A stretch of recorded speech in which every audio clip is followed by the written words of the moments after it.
How's it going, everyone? Mashron here. I'm an ex-professional Apex player and a current aim coach. I'm here to bring you a very basic starting guide for aiming on PC and some extra tips that may help you throughout your time of learning how to aim. So to start out, one of the first things that I'm going to have to explain is the setting in Windows called Enhanced Pointer Precision. On Windows 11, you can just hit the Windows key, you can type mouse settings, pull it up, and then right near the bottom, you'll see additional mouse settings. If you're on Windows 10, it'll probably be up near the top right area here in your settings. If you wanted to also do it easier, once we open this up, you'll see it's named mouse properties.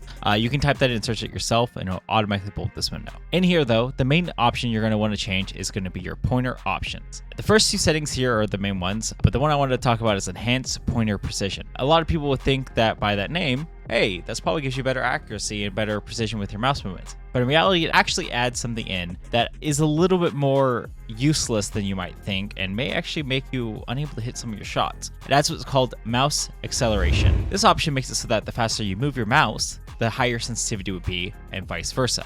So for example, if you were to move your mouse the same distance but change the different speeds, you would actually have a different outcome in your games. Also on your actual desktop.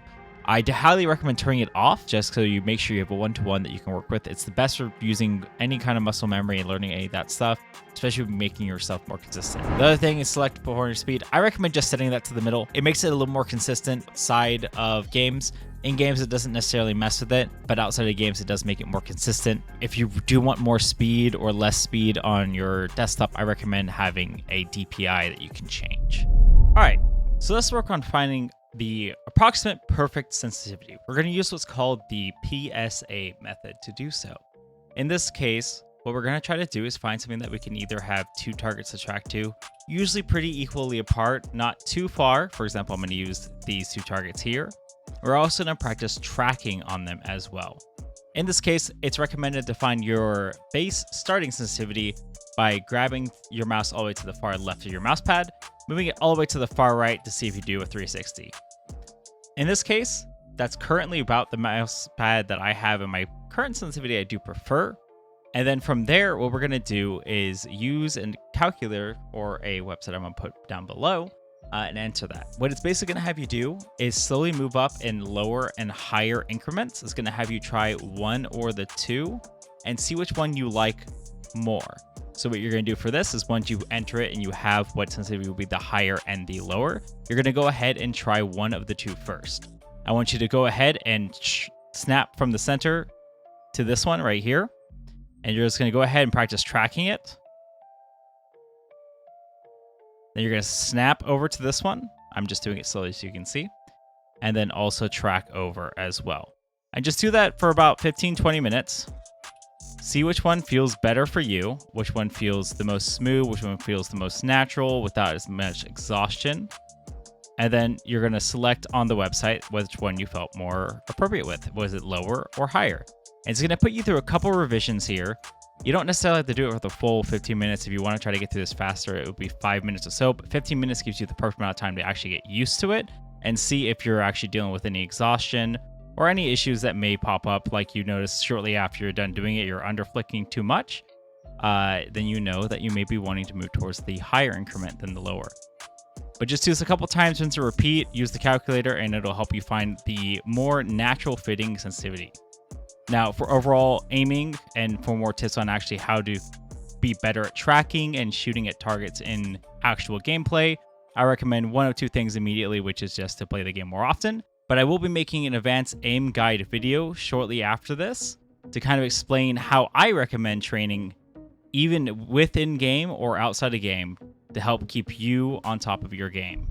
So for the next part, we're going to talk about DPI. A lot of people won't understand and won't really care to learn about what this even is. And they'll probably just look up their favorite content creator or their favorite streamer and see what DPI they're using with their sensitivity and usually just set it to that. As you can see here, I am rocking 1600 and the scale there you can see goes all the way to 25/600. For the most part, you probably won't go above 1600. Most of the people that play PC games professionally or semi-professionally, they use one of three DPI: 400, 800, or 1600. The reasoning behind those usages is just because it's one of the easier scalars. And for the most part, most mice either use 800 or 1600 built in automatically. So 400 only being half of 800 was just easier to get used to and was more consistent to find on multiple different mice. It's usually just personal preference nowadays for what you like on your desktop. Because of the pull rates being 1000, as you can see, I have 1500, 250, and 125. Most of the time at 1000 hertz pulling rate, you don't see many of the issues that you maybe saw in the 400 and 800 DPI a long time ago. One of the issues for a long time ago was that 400 DPI with a high sensitivity saw pixel skipping when you were trying to hit very micro adjusting shots. But nowadays on higher polling rates, you don't really have that issue as much anymore. If you're running a higher resolution display, I recommend running 800 or 1600 just because it'll be easier to get around your desktop in general. For 1440 and 4K, they feel a lot more comfortable than 400 DPI. 400 DPI is near impossible to get around your higher display monitor. And for overall use, you won't notice much of a difference anymore in most mice. As long as you know your mice can support them and you have ability to hit 1000 hertz polling rate, you should be more than fine on any DPI you choose. I just usually don't recommend going above 1600 just because you might notice some skipping or some irregularities with it. So that was my basic guide for how to find your perfect sense, how to disable enhanced pointer precision and why you should disable it, what DPIs even mean and why you should care, and what you should look for in a mouse. Outside of that, if you have any further questions, feel free to let me know in the comments and let me know what I can help explain more in the future. If you did like it, let me know as well. I'm probably going to be pushing out more videos soon, talking about game sense and why you should use cover, how you should use it, where you should be looking, how to apply pressure, and what even does pressure do in most games. I will try to explain it in broad terms that relates to multiple different games as well. And if you have any other topics you want me to talk about, also, just like for this aiming, let me know kind of what you want to talk about. Other than that, my name is Vinashron, and keep on gaming.